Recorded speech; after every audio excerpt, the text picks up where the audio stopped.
Göke kara urulğayını. Sapık göke kara sapıkımız gökergen. Göker başlagan. Köpürak gökergen yanında.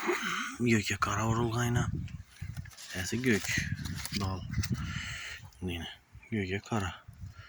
Göke kara şu 90-95% tutadı. Yani sel ahırda. Arkada kaldı sel. Yine. Ümitteki gökerip başladı yine.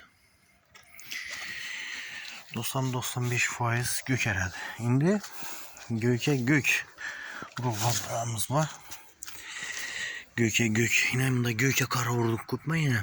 Bunda yine şu bilen denk göke gök vurdum. Göke gök. Bundan göke gök. Ne çaytıldı?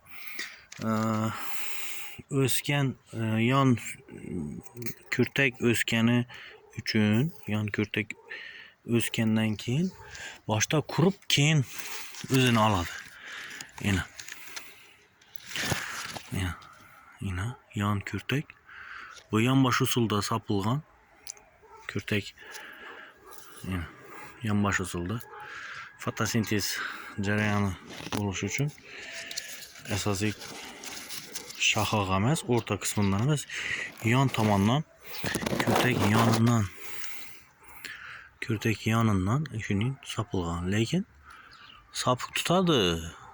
Kuru baladı başta. Ösken boza. Şunun için ösmegen kürtekni ilacı barıca ösmegen kürtekni sapış gerek.